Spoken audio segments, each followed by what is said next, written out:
Hello, hello. Can you hear me all right? Let me know if everything sounds loud and clear for you.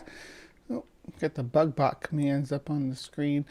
Gonna minimize that. Good to see everybody. Thank you and good evening. I was actually planned on doing my 1,000 subscriber big stream today, and then I didn't feel good this morning. I slept all day. Did not feel good at all. Hope you all enjoyed the mud skippers. They were cute. Um, they rock. Yeah, but I was gonna do that. I was gonna do that today, and then I kind of changed my mind about it. I was like, you know what? I'm not feeling up to it. I'll put it off till next weekend, or maybe later in this, some evening later this week. Whatever. So, this evening though, I got to feeling better, and thanks to Captive Desk and Look at the Trees earlier, because they got me all fired up, and that got me feeling better, because they were talking about Lauren Boebert, and yeah. Now, first of all, I'm not a fan. In case you didn't pick up on that, I'm not a fan of Warren Boebert. Not a fan of right wing policy at all, and I'm not afraid to be loud about it. I don't usually talk about political stuff, but this isn't political stuff. This is environmental stuff. So before I get too far into this, I do want to talk about rewilding. Um, and I guess in order to explain rewilding, I should share my screen, huh? Let's see. We're gonna share.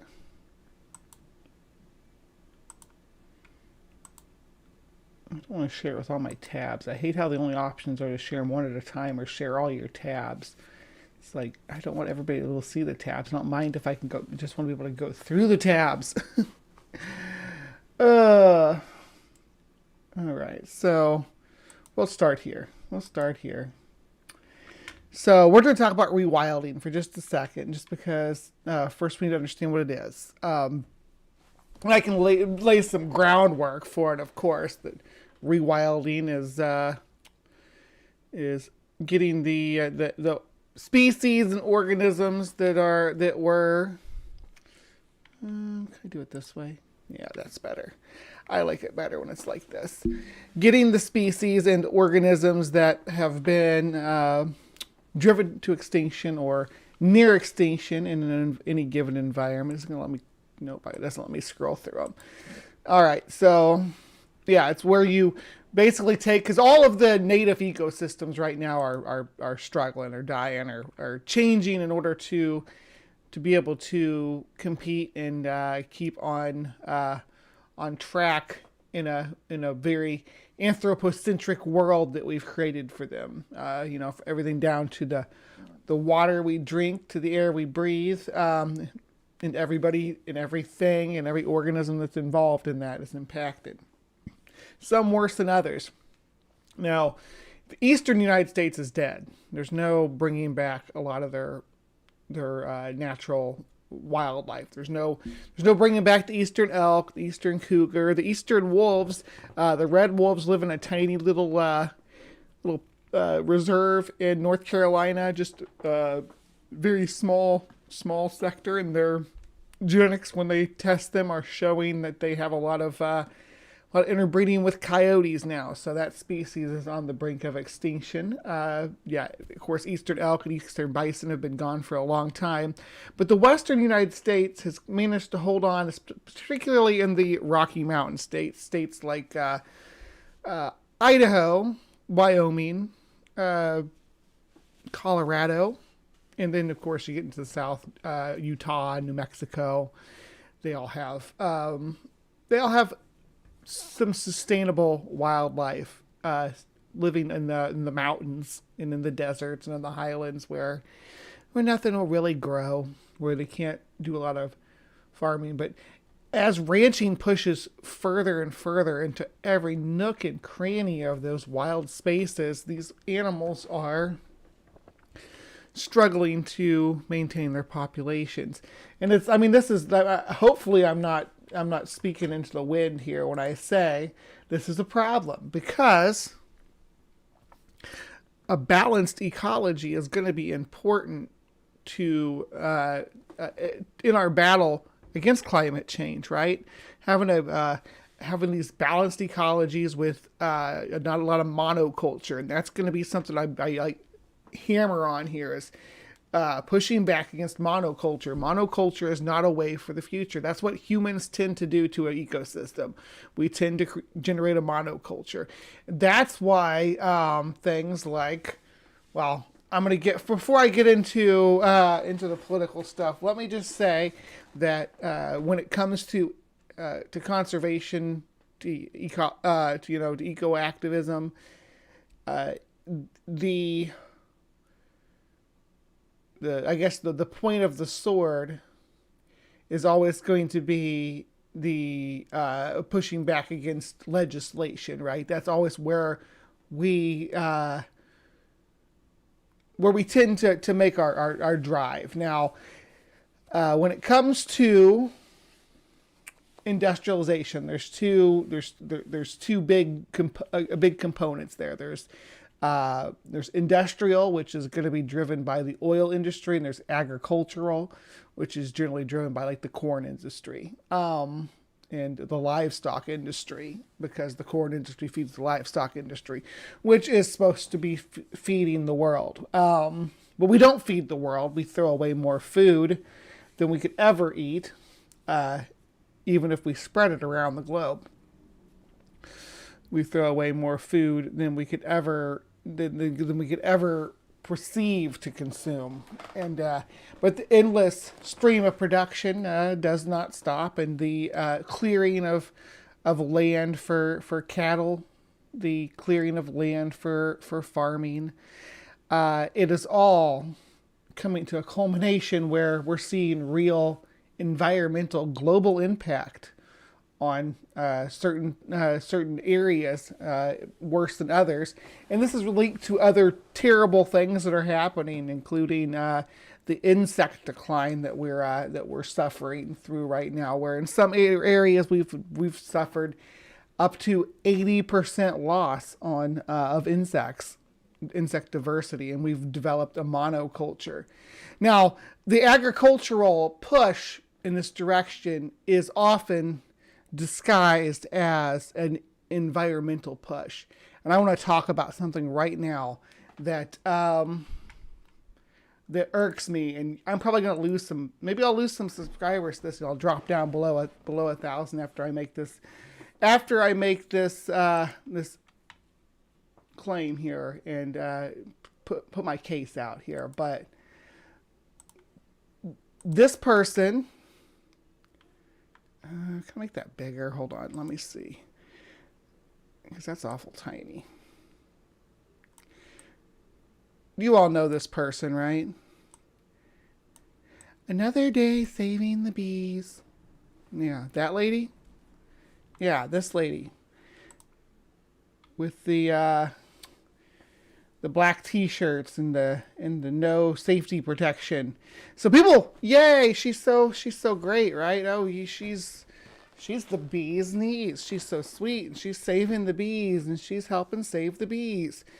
Which is saving the insects, which is saving the environment. We need pollinators. We need insects to help spread our agriculture, to keep things moving forward.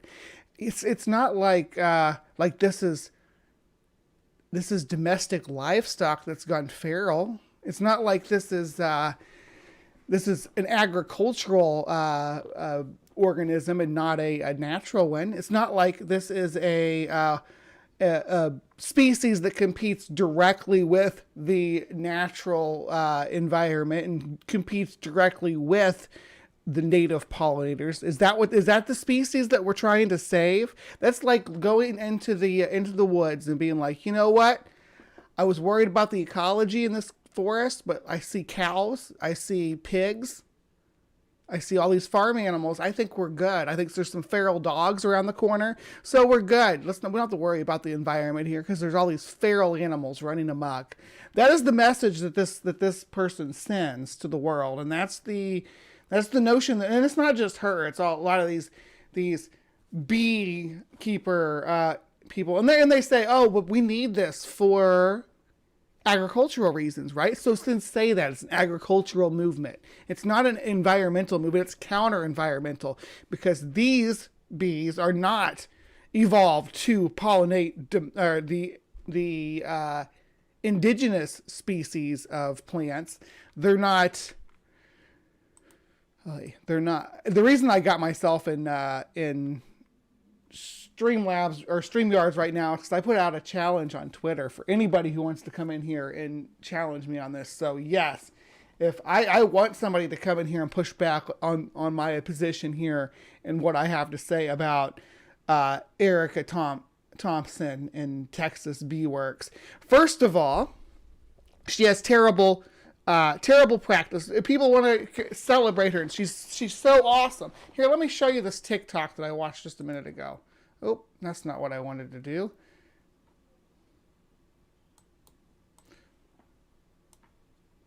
Here, let me fix that. There we go. Let me show you this TikTok I watched a minute ago. In honor of... No, it's not. This guy. Listen to this guy. If you haven't been following the bee drama on TikTok, I'm going to break it down. I'm like obsessed with this. Prerequisite to the story. Most people do not grab... This is from 2021, by the way. This is when the bee drama happened. But she just busted on... Yeah, anyway. Toward bees, okay? They are creepy. We're scared of them. In comes Texas Bee Works, and she's like, wait, bees are not that bad. I rescue bees, and if you have bees, do not call exterminators. Instead, there is a bee rescue service that can help you out. And we're all like... Yeah, and that's fine. Get the bees out. That's perfectly fine, but we don't... Anyway. You are a queen. We will follow you. Thank you for the awareness. In comes LA Honeybee Rescue, and she's like, I hate Texas Bee Works. And we're all like, and she's right, because Texas Bee Works is awful. UI. She's like, she wears black leggings. So she does not wear the proper PPE for her field. So if you see someone on YouTube, right? If you see someone on YouTube in a laboratory setting, showing you how different chemical reactions happen in the test tubes, showing you how different things burn, for instance, and they weren't wearing goggles, they weren't wearing gloves, and someone said, hey, this person's not wearing the proper PPE. If someone showed up on YouTube or on TikTok, doing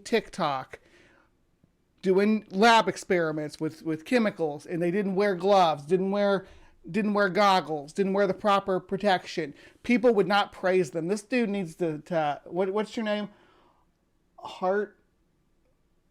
Heartthrobbert. Oh, you're pretty full of yourself, aren't you, sweetie? An unbuttoned overtop, and her long, beautiful hair is just out in the open, flowing in the... Oh, it's because you think she's hot. So if you look hot doing your job without the proper protection, without wearing the proper PPE, if you look hot doing it, if you look good, then you don't have to worry about wearing the proper protection. That's the message that Heartthrobbert wants to send to the world. So good on you. I'd like to see, this guy is like, oh, why are these construction workers wearing hard hats? You can't see their beautiful hair. What is wrong with you? What is wrong with people? I swear. Wind, and that's just unrealistic. She is too hot to be a beekeeper. LA Honeybee Rescue. That is not what she said. She didn't say anything about her being too hot. That's what you wanted her to say, so that you could be like, oh, she's hot. That's what everybody's problem with her. This person literally said she's not wearing the proper protection while she's doing this. She's not presenting a good image for proper bee maintenance. Just like it's like someone working in a lab showing you laboratory stuff and not giving you a realistic expectation of it. It's bad. It's improper. Don't fucking do it. Thinks that we're going to see a TikTok and then decide to go run out into the wilderness and save the bees with our bare hands. Mama, no one's doing that. none of us voluntarily want to be around bees. It's just that instead of power. Speak for yourself, sweetness. I love bees, and I like to watch bees. I don't got a problem with bees being on my property at all. And I don't think that that most people should. I think, yeah, if you got bees living inside your wall, call someone to remove them. But call a professional who handles it professionally, and not some Barbie doll model who comes in afterwards and scoops up the sedated bees from a staged interaction and tries to pretend that that's something that you can just go out and do, because she's not given a realistic expectation. This would be, again, like someone saying, hey, yeah, if you become a laboratory scientist, you can do this stuff. Even in freaking Hollywood, lab scientists wear PPE. This is the same thing that that Trump's daughter did, Ivanka Trump, when she did her, I went to lab, and she was looking in the micro. Anyway, it was the goofy stuff like that. This girl is misrepresenting the is that the Austin B gal? Yeah, Miss Erica Thompson, and this guy's pretending it's because she's hot, not because she's irresponsible. We're washing them to death. We're gonna call a rescue service. If you haven't been following the bee drama on TikTok, Yeah, it's not drama. It's somebody making a legitimate. Here, this person explains it. Okay, here's everything that's going on with all the drama on Bee Talk. Yes, there's bee drama. Okay, so Texas Bee Works, the bee rescuer who made us like not actually terrified of bees, is getting called out by other beekeepers, specifically LA Honeybee Rescue. She made a video about Texas Bee Works, and now there's an article. She goes, she looks really pretty doing it, and that's because it's faked. She calls Thompson out for not wearing protective equipment or tying her hair back in her videos, and for wearing dark clothing, and says that her husband does a lot of the work before they actually start filming. It also says that she's a professionally trained beekeeper, but a lot of her followers aren't, so they could interact with the bees the same way that she does, which could be very dangerous or fatal. Okay, here's everything that's going on. So, yeah, she was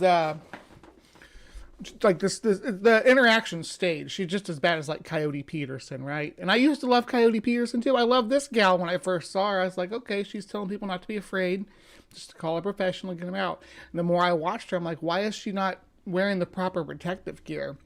Even people handling bees that were domestic and raised in captivity and kept in captivity and constantly interacted with, people generally wear their protective gear because that's the responsible and mature way and the proper way of any. This is, again, it's like doing anything else without wearing the proper protection, doing construction without a hard hat, doing like if you saw somebody being a falconer without wearing a falconer glove, right? Same sort of thing. You have to protect yourself. You have to present. You got to follow the protective standards of your field. That's just how this works. That's not disputable, right? Am I wrong? Am I wrong here? Please tell me I'm not. All right. So that being said, it's easy to slip in an agricultural message, right? It's easy to. Yes, Coyote Peterson's fake. I mean, he's not fake. He gets stung by the stuff, but it's not. He's not. His reactions aren't legitimate. That's not like how someone really reacts to those stings and stuff that he experiences. It's a big farce. They have him put on a big show for it. But yeah, a lot of nature documentaries. The more professional they're done, the more likely it is that the actual interactions with wildlife are in a controlled environment. Like with Texas Bee Works, you can see like when she's pulling the honeycombs out, they're all pre-cut. Someone's already came in there and cut all the honeycombs. Someone's already come in there and smoked the bees. Someone's already came in there and sometimes someone's already come in there and found the queen for her. But all she literally does is she comes down there and squats, picks up the queen in a clip, puts her in a box, and then after the bees move out, then she comes in there and squats and starts pulling the pre-cut combs out. That's what she does for her TikTok. It's nothing. Yeah, an ounce of prevention is worth a pound of cure, right? And this gives a we're gonna have a whole generation of beekeepers who want to say, hey, I don't need to wear protective gear when I beekeep because of this woman. We're gonna have a whole generation. It's gonna be Erica Thompson doesn't wear protective gear, and we're gonna have fatalities due to the bee stings because people aren't protecting themselves properly. It's going to be. I was just talking about you look at the trees because we're going to get into the wolf thing here in a minute. Thank you for bringing that up to me. But the message I wanted to send with this is just basically that this woman is not an environmentalist. She's an agriculturalist. She works as a professional beekeeper. She profits off people wanting to protect the bees, the domestic honeybees. There's no species of honeybee that's native to North America. They're all invasive. Whether they're someone's domestic livestock or they're feral domestic, they're invasive and they do not belong here. So, with that in mind, when you watch this, just remember that she's telling you if our livestock goes wild and ends up on your property, don't eradicate it like you properly should because it doesn't belong in this ecology. Instead, what you should do is call us and we'll come get it and add it to our collection of livestock, and we'll just have more honeybees. Great, thank you. Give us a call. That's what that's the underlying of this, and not just for her, but for the entire agricultural beekeeping industry, which is something they're trying to market with the Save the Bees campaign. Is not a environmental campaign. Bottom line, Save the Bees is not an environmental campaign. Save the Bees is an agricultural campaign. The idea behind that is to save domestic honeybees, livestock. Again, whether feral or domestic, it does not matter. That is the goal. And here's the channel I'm talking about, In honor of World Bee. Yeah, Texas Bee Works. As you see, you can go down through here and see. She does have the proper protective gear that she can wear. Look at that. She's wearing it there. But does she use it elsewhere? No, and she wears dark clothing, which is what bees... So bees have a chromatic response to their surroundings. It's dark figures that trigger their predator response to sting. So that's why beekeeper outfits are generally white, and that's also why they're kind of flowy. But you can't see how curvy Erica is if she wears the proper safety equipment. That's what she's after. People are saying they're complaining because she's too hot. It's because she's sacrificing safety for hotness. That's the bullshit. That's the problem I have here. Safety first, always and forever. Safety first.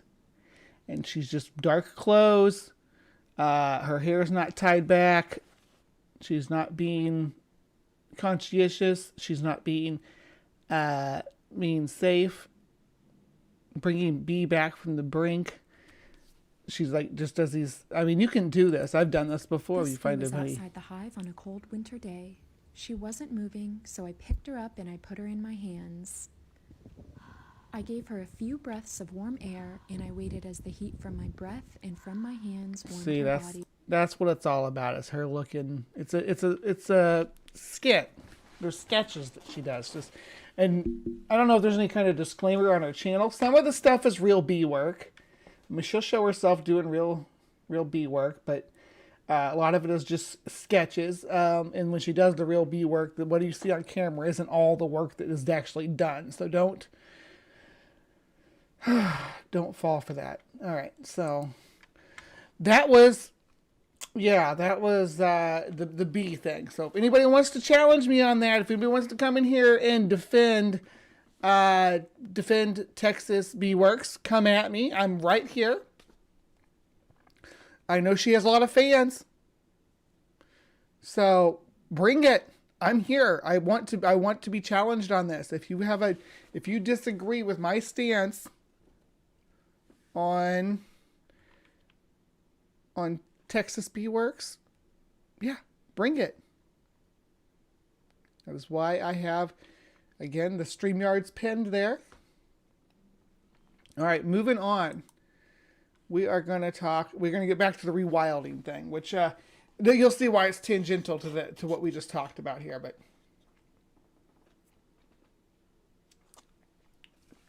Ian brought me a milkshake. Sweet boy. I was all fired up about that. Yeah.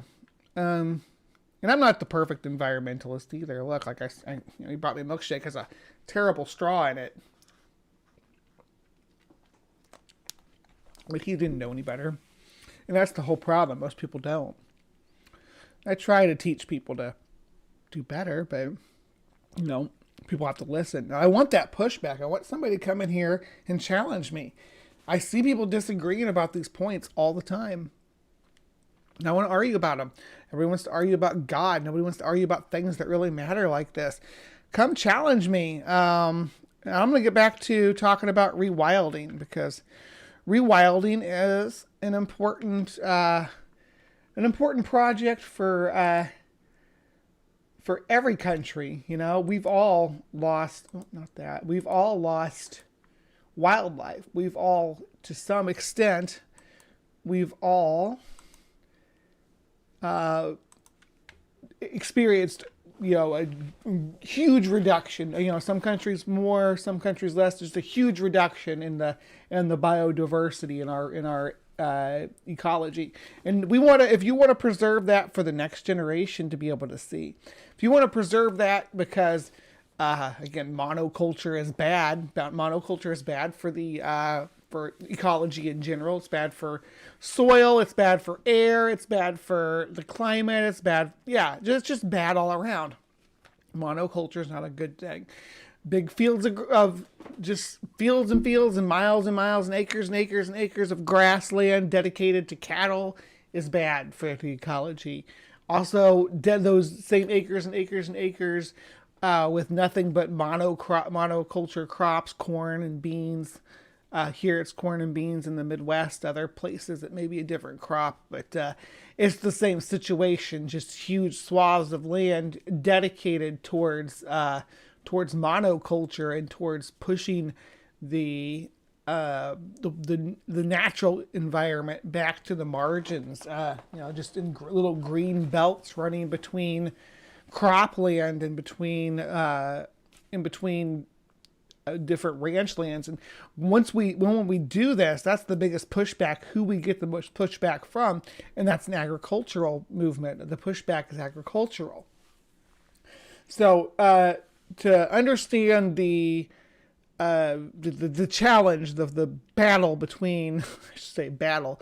It is a battle between the agricultural industry and the ecological or conservation movement. They in the agricultural movement, they will co-opt the guise of being an environmental movement. Now, rewilding is not that situation. Rewilding, I'm waiting for them to try to push back against it, but so far, it's mostly just been straightforward complaints about rewilding. So, what is rewilding? It's where you start to reintroduce species that lived in an area previously. They're now extinct or rare in that area, and you introduce a new population in order to get the biome to get back to how it's supposed to be. They had success with this in Yellowstone, right? So much success that the wolves in Yellowstone started to branch out, and that's one of the things that we're going to look at here too. Is that we're going to look at some wolves in Colorado. Let's see here. So I have, you know what? I'm just gonna do it this way, because I don't know if anybody's going to actually come in here or not. I wish they would. But yeah, there's rewilding in Colorado going on with wolverines. Just all down the Rockies, we're trying to sustain those populations because in some places, the Rocky Mountains is just one little strip that comes down into the lower 48 that actually has this megafaunal diversity that used to be abundant across the whole continent. You know, east from east coast to west coast, there used to be wolves and beavers and elk and bison that are all gone now. And the Rocky Mountains, that little strip, is all that's left of it. So making sure that we sustain that is like super, super important. So yeah, we got programs where we're supporting wolves and beavers, improve biodiversity. But I wanted to bring something to everybody's attention here. I wanted to bring this.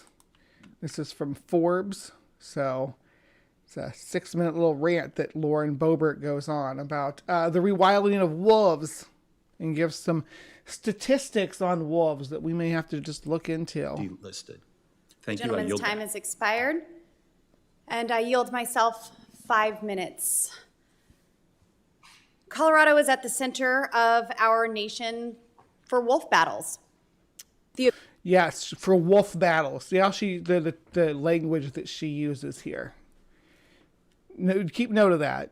The objective of folks on the other side of the aisle is eliminating hunting, lock up our lands, further restrict gun rights, and pander to the interest of extreme environmentalists who That's me. I'm who she's talking about. I'm the extreme environmentalist. Sorry, bitch. don't understand our rural way of life. You see, I do, though, honey. I grew up in your rural way of life. I grew up in rural Missouri, not in Colorado. But the rural way of life is very clear and present to me. while people of the Denver suburbs and the fake news believe all wolf attacks turn out like a fairy tale and have continuously been shown cute little images of little pups. And please keep in mind that she's going to present this as a case for wolves being just a danger in general. And again, it's an agricultural issue. But she wants to present it as a public safety issue here. The reality is much different. And typically when these dangerous predators attack, they kill. And wolves don't just... I wonder how many dog attacks there are in Colorado compared to wolf attacks. Wonder how many people die from are killed from horses in Colorado compared to wolves. I bet she's a big I bet cattle kill more people than wolves. I bet cattle do. Let's Google that and find out. Let me see here. We're gonna fact check here. Deaths by horses in Colorado per year. That's death of horses. I guess the horses in Colorado are dying too, because there's invasive horses in Colorado as well. But at least horses, were once upon a time natural here. Just kill animals. They kill people as well. From 2002 to present day, approximately 500 people. Okay, let's. Oh, I'll let her finish, but these statistics are kind of funny. The reason that hold on, have been attacked by wolves, with nearly 30 of these attacks resulting in human deaths. So 30 wolf attacks in the last 50 years worldwide is what we're talking about here. This week, I have received many of letters and photos from families. And if you remember as well, back in 2002, one of the wolf killings, it was a 9-year-old boy. He was critically injured. One wolf attack in the U.S. that resulted in a death in the last 50 years. One wolf attack. But we'll get to the heart of this in just a second. She's got to stir up the EBGBs first.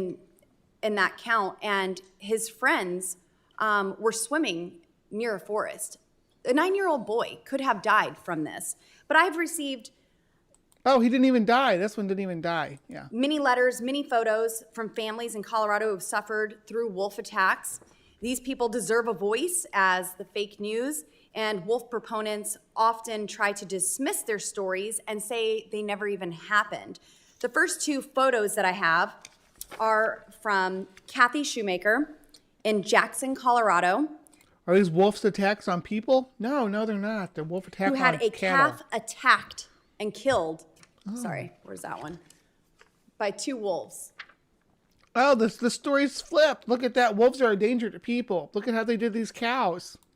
The next 2 photos are from Carlos Anticio in Walden, Colorado. He has a rescue dog here, Scooby-Doo. Well, Scooby-Doo, his cattle dog, and Buster were both killed by wolves. So your dogs that were free range, your free range domestic animals were killed by native species. Sounds to me like you need to keep better care of your dogs. That doesn't sound like a wolf problem. That sounds like a dog keeper's problem. Yeah. If no dog deserves to be killed by a wolf. No dog deserves an owner who would let it get killed by a wolf, who would leave it in a position where it'd be vulnerable to be killed by a wolf. Shame on these dog owners.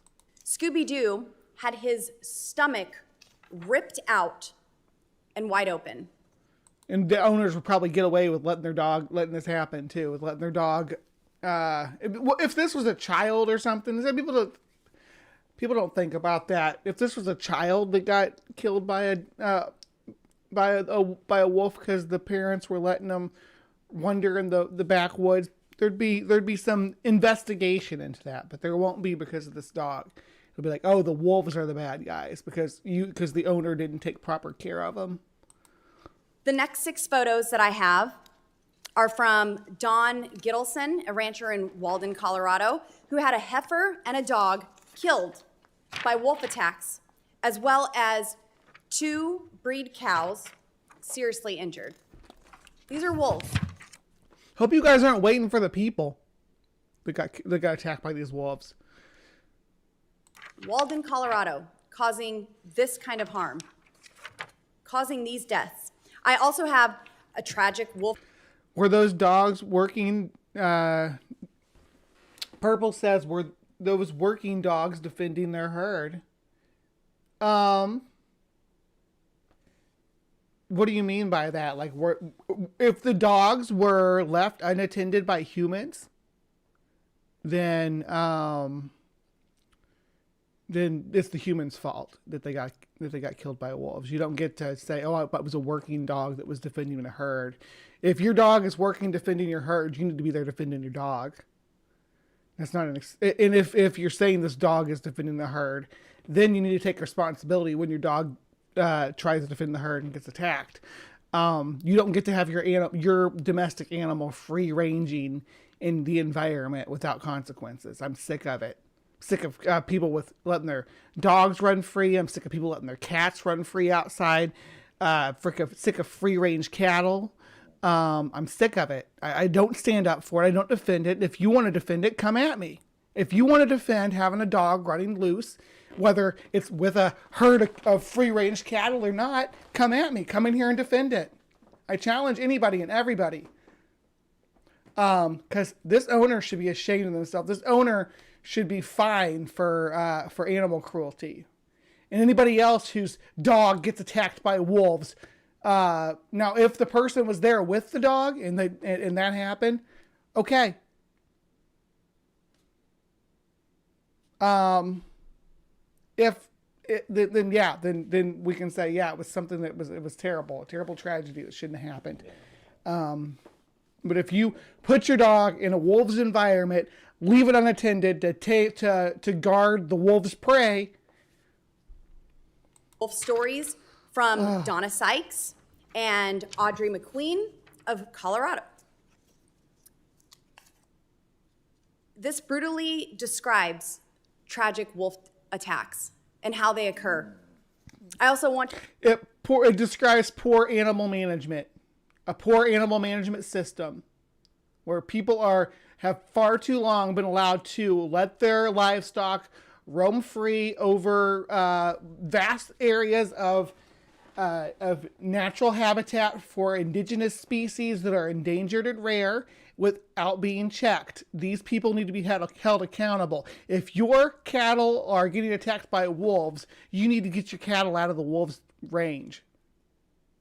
That's your responsibility as the owner of those cattle.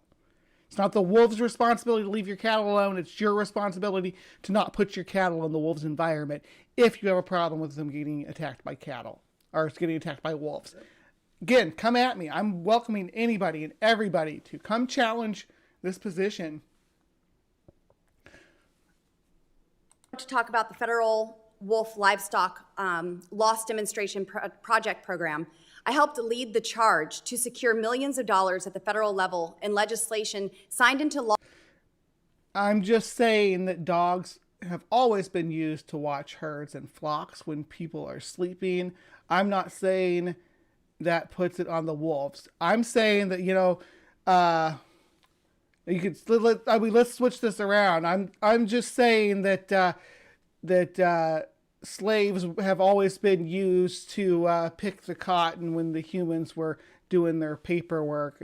It's just, what are you talking about? No, just because we've done that with dogs doesn't mean it's right. No, leaving your dog to be preyed on by predators or your cattle to be preyed on by predators is your responsibility. If your livestock, if your pets get attacked by wildlife, that is your responsibility. Law to compensate ranchers for wolf depredation. Thank you, Ox. Love you. In September of last year alone, Colorado Parks and Wildlife compensated livestock producers. Yeah, we are monetized. I still haven't got my thing to do channel memberships though. In Colorado.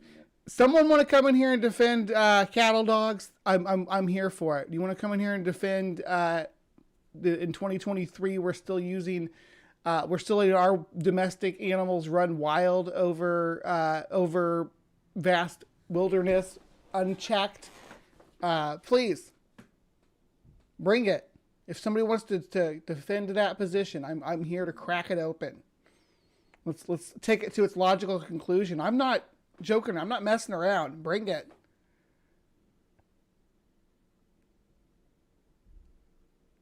Oh no, Purple. I'm not talking. I'm not. I'm fired up about this. I'm not trying to attack you. I'm trying to attack the argument that comes from that position. Oh, they're livestock dogs. They're cattle dogs. I don't care. I don't care if they're livestock dogs and cattle dogs. Shut up. You don't get to have your domestic animals running free and then blame the wildlife when something bad happens to them. You're an idiot if you think that's the position. Come get some. Come defend that. Anybody. For wolf attacks that killed 5 cows, 2 dogs, and 1 calf. In 2022. And those owners will not be prosecuted for animal cruelty. Yeah. The federal government doled out $450,000 for wolf depredations. These last 4 photos that I have were sent from Johnny Schmidt, a ranch manager in Walden, Colorado. And these pictures are of a heifer and 3 calves that all died in Walden. These are not people. You came in here with the notion that these were dangerous to people, and everything you've shown is cattle. So you're saying it's dangerous to your agriculture. Is that what you're telling me? Because I don't care. Colorado in November as a result of wolf attacks. Without objection, I will see I would like to submit these for the record without objection. A little different being the chair, asking myself. Oh, shut up. Look at that smile. Like, oh, I'm the chair too.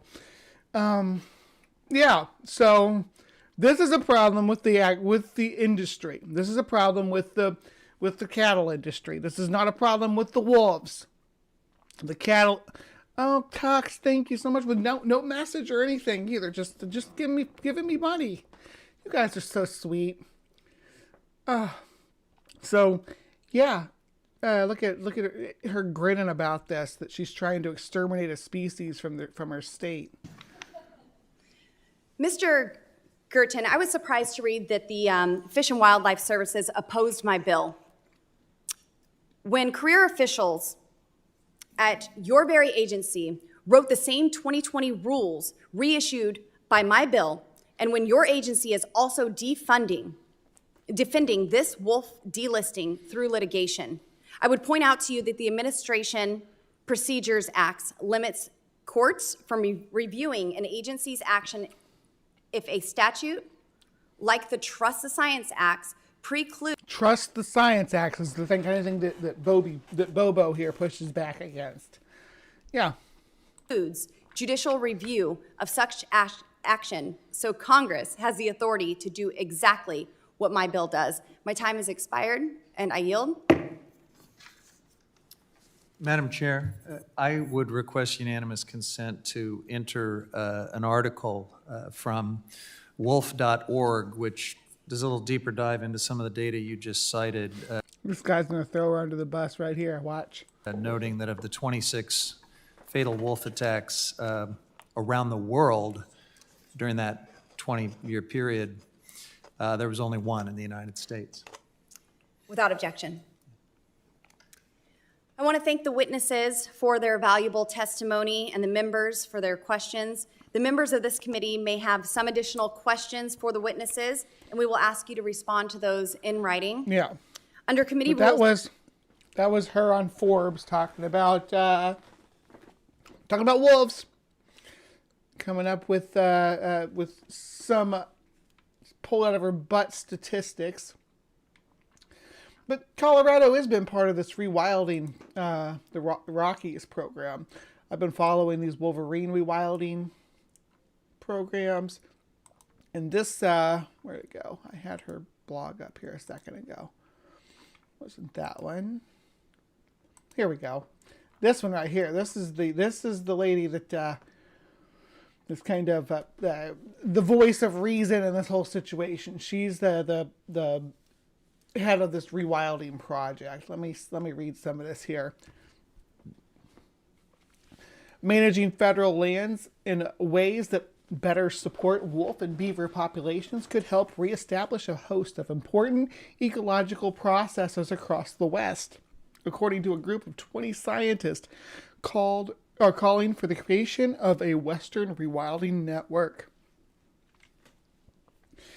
In papers published today in Bioscience, Rewilding the American West, authors from CU Boulder, Oregon State University, and several other institutes suggest using nearly 193,000 square miles, that's 500 square kilometers, of federal land in 11 states to establish a contiguous network based on potential habitat for gray wolves and American beaver.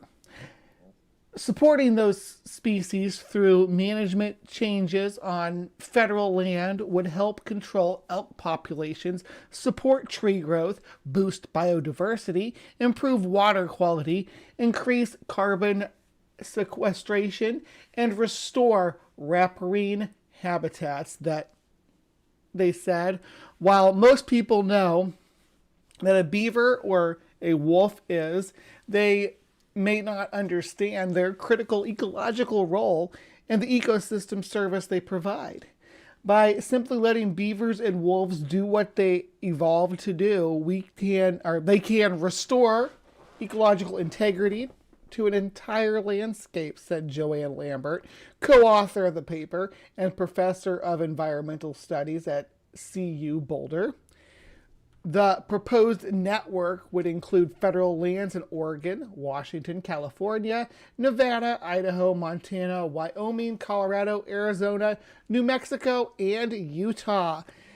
Proposed management changes include removing livestock grazing on up to a third of federal allotments, and implementing an economically and socially just federal compensation program for those who give up their grazing permits.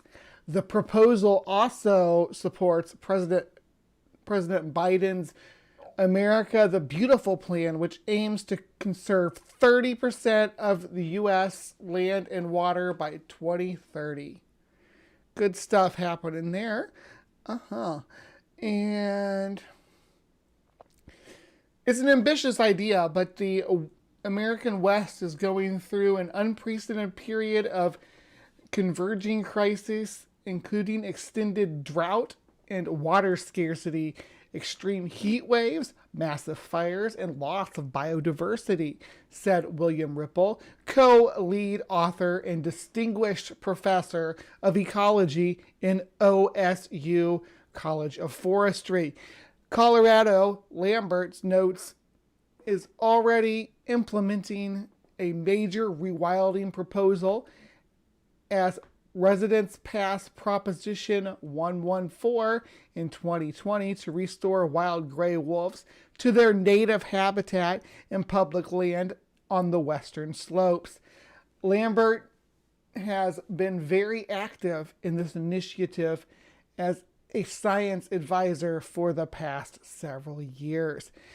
Colorado serves as a model for how to implement the rewilding measures proposed by this study, said Lambert.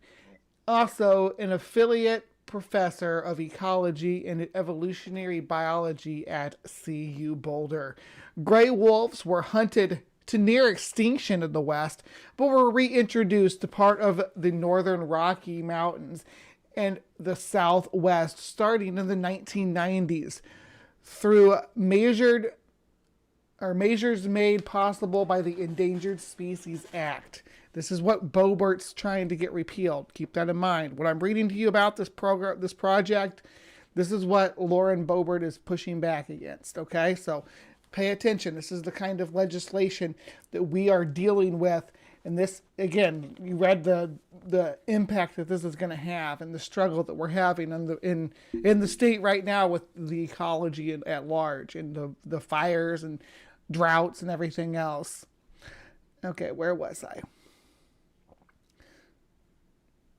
Yeah, the gray wolf's current range is only 14% of the historical range. However, today there might only be 3,500 wolves across the entire West, compared to tens of thousands previously, according to the co-lead author Christopher Wolf, a postdoctoral scholar in the OSU College of Forestry. His name's Christopher Wolf. How cool is that? Wolf restoration offers significant ecological benefits by helping the naturally controlled native ungulates such as elk and mule deer. It doesn't say mule deer here, but mule deer are one of the ones that are largely controlled by wolves, according to the author. They say wolves facilitate growth of vegetation species such as aspen and diverse plant and animal communities which are in decline in the West. Beaver populations, once robust across the West, declined roughly 90% after settler colonialism and are now non-existent in many streams. By felling trees and shrubs and constructing dams, beaver enrich fish habitat and increase water and sediment retention, maintain water flow during drought, improve water quality, and increase carbon sequestration, and generally improve habitats of riparian plants and animal species. Riparian areas occupy less than 2% of the land in the West, but provide habitat for up to 70% of wildlife species, making beaver restoration a cost-effective and efficient way to repair degraded riparian areas and boost biodiversity, according to co-author Robert Bachetta, professor Emeritus in the OSU College of Forestry. This paper and the rewilding message that it carries reminds us that we still have so much wilderness left. And it reminds us that we still have so much wilderness left, said Lambert. The study demonstrates in concrete and explicit terms how we can go about implementing actions to keep it. There we go. So this is what Boebert's pushing back against. These rewilding efforts. Obviously the beaver is the poster child here, but this of course goes into the wolves too. And this plan is being put together by several organizations. The Wildlands Network, Grand Canyon Wildlands Network, Neutralia AC in Mexico, Round River Conservation Studies, all of these organizations working together on this Rewilding of the Rockies project. And of course, Boebert has to stick her big freaking nose right in the middle of it. So I'm here. Does anybody want to come in and talk to me? Anybody want to come in and hang out even? I'm just, if not, I'm probably going to wrap things up here. We've been going about an hour, which is what I had planned for this. Hoping someone would come and give me some pushback on these topics.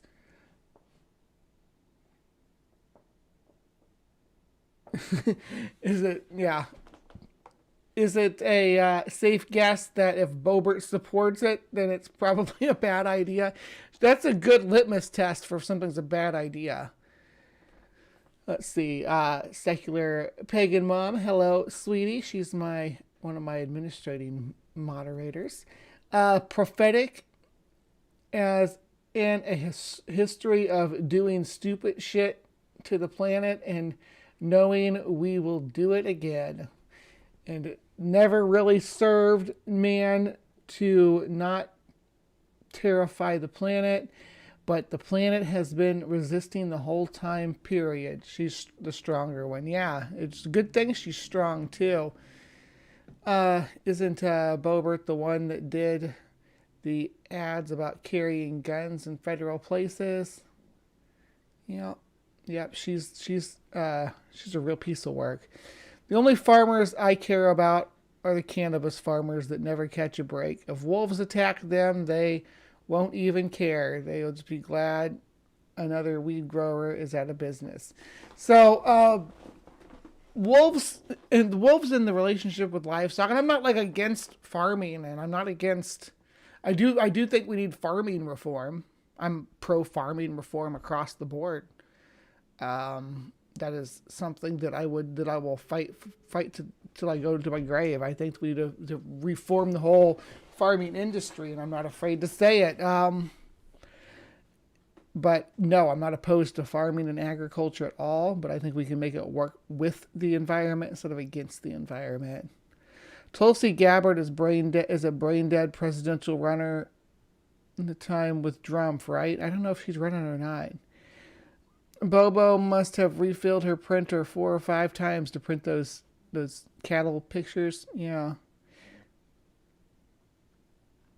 All right, so here's what I'm going to do. I'm going to pop off here for just a couple of minutes. I'm going to let it play. Hold on. There was something I wanted to let it play, so give me just a second here.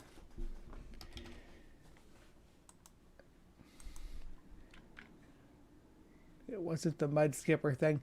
I'm glad I pulled that out of the archive, though. That was a fun one to throw together. Really enjoyed almost as much as making the T-Rex attacking the Coca-Cola bears. That was probably my favorite, though. Here we go. I'm going to play. Just enjoy some rainy day. I'll be right back.